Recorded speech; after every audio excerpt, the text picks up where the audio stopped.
Hello everyone, welcome back to Trek Today, and welcome to another Trek Chat. I said in the first one of these, I want to do these semi-regularly, come on and just talk about a few things. I'm recording this particular one the day before the Season 3 premiere of Strange New Worlds, so I'll be back on talking about those, and very thankful that it is a 2-episode premiere to really kind of get the ball rolling. And from the little bits of information that have come out about these first two, it looks like the second one is going to be an episode with more of a comedic bent, which makes sense tonally because obviously the season premiere is going to be the conclusion of the season 2 cliffhanger and is going to be more of an action-heavy, dramatic, serious story, so it makes sense for the very next episode to be a little bit more lighthearted, a bit of a palate cleanser, and I think that one in particular will give us more of an idea of the tone of what the rest of the season is going to be.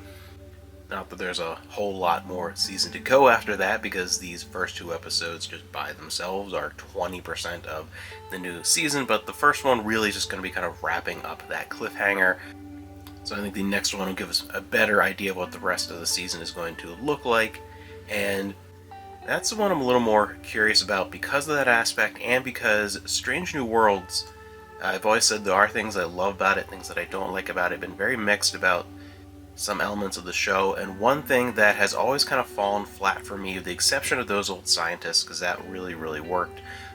is the humor. In a lot of other episodes, even the bits of humor that are in episodes that are not necessarily comedic, the humor has never quite worked well for me overall in Strange New Worlds.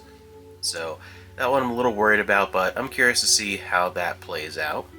And then continuing on where we left off last time with my wife and I doing our TNG rewatch, talk about just briefly if you missed that. As we're watching these and as I do these Trek Chat videos, I'll just kind of catch up a little bit, talk for a couple of seconds about each episode, just kind of very briefly give my general opinions, and hopefully kind of, for this season in particular of TNG, give people a reason to go and start their own rewatch, especially because, season 1, while it has its issues, is not as bad as its reputation. And we watched quite a few, so this won't catch us the whole way up, but I'll just cover the next few, starting with The Last Outpost, where the Enterprise encounters a Ferengi vessel who they believe is using a secret super weapon on them, and a bit of mistrust, eventually finding out that it is really about the supposedly uninhabited planet below and the remaining guardian of the ancient Takan Empire. And this episode has 2 elements that are really at odds. I think part of the episode is actually very strong, and another part is one of my least favorite things in season 1 of TNG. Starting off with that element, to me, this episode, The Last Outpost, is really my go-to when I think of the failed attempts in season 1 of creating the Ferengi as a new big nemesis for the Federation, and the failures in trying to characterize them and really set that up, and why that kind of went to the wayside, and they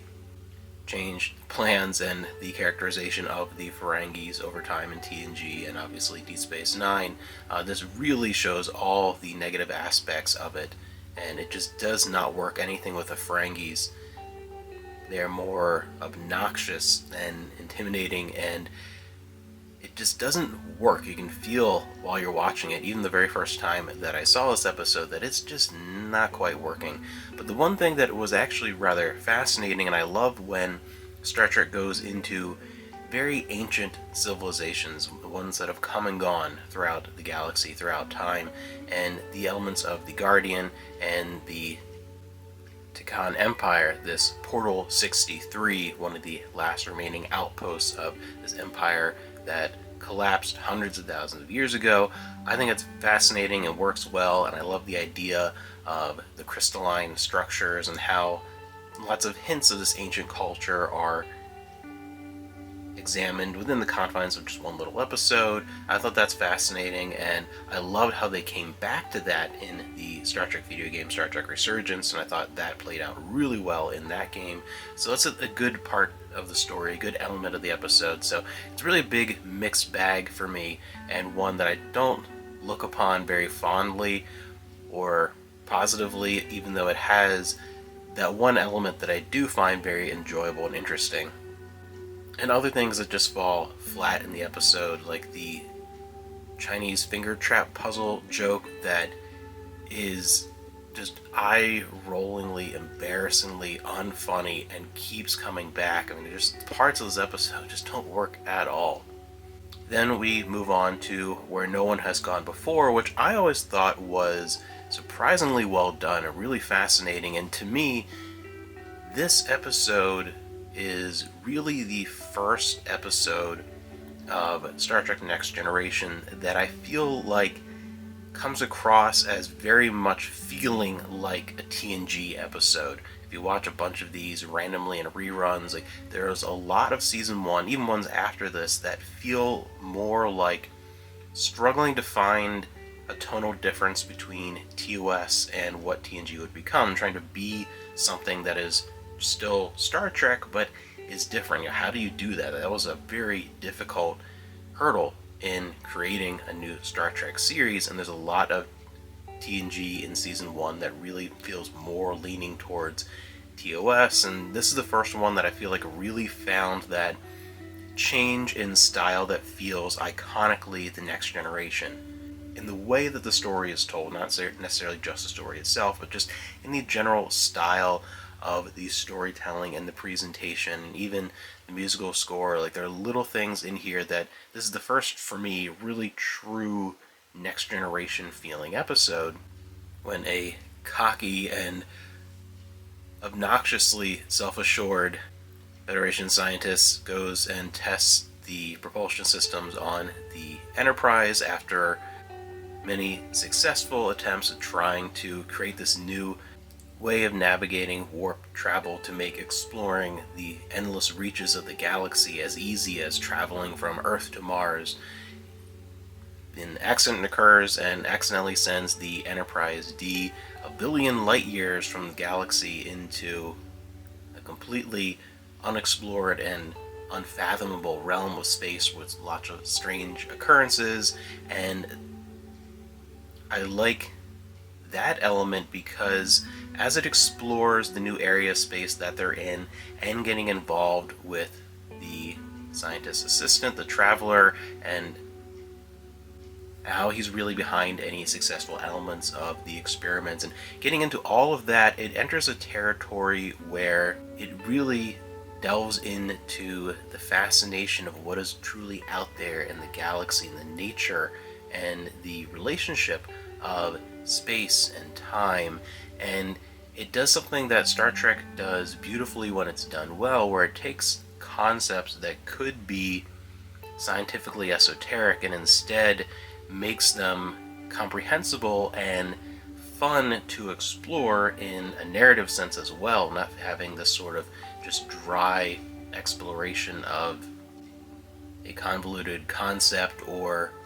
things beyond our daily experience. Instead, it turns it into something that still ties into a struggle or mystery or adventure of the week, and I think it does everything really well in that regard and adds a little bit of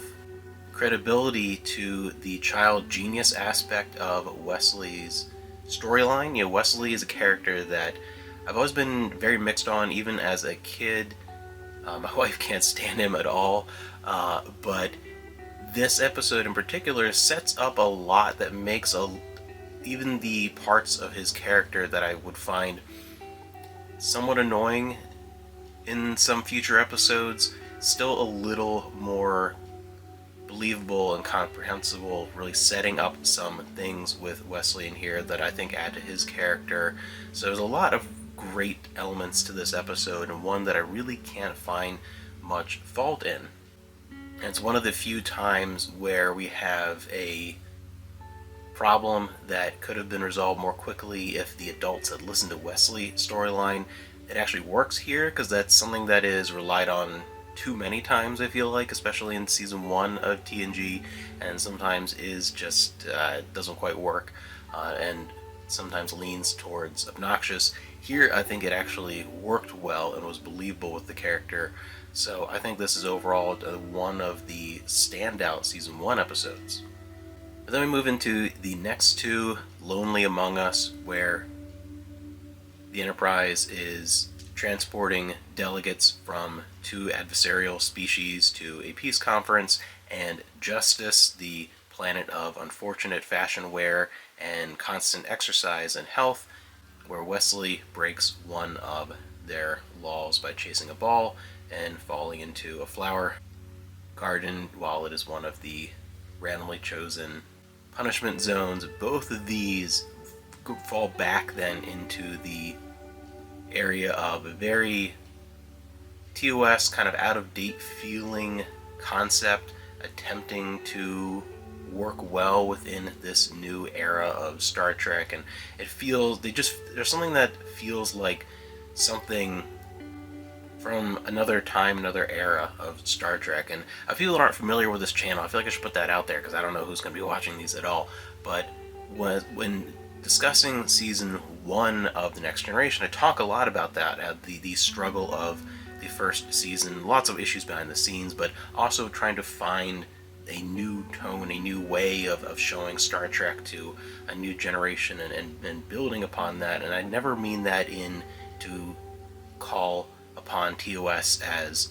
lesser or negative, because not at all. I love the original Star Trek. That is one of my favorite shows of all time. That you'll see on this channel, I talk about TOS and how much I love it constantly. And but that's just more talking of the way how it is something that has some differences in the style of both visual storytelling and the type of story and how it's played out that are of the time. Now, something that's very 1960s television is very different than something presented in the late 80s, early 90s. And in season 1, I'm just kind of talking about how sometimes there were a lot of elements of TNG that felt more like they belonged in the 60s, and it felt a little out of place and odd when it was something that felt more of that time trying to present itself in the late 80s, and it's just something that felt a little like it was struggling to match the new tone of the time that it was going for. So that's what I mean in that context. Never, I feel like someone who isn't familiar with this channel might hear that and think I'm talking in a more negative light about TOS, and that's not what I mean at all. Just something different, and talking about the differences in storytellings of the time, and both of those fall into that category. Neither are truly bad episodes, they're just somewhat forgettable. I do think Justice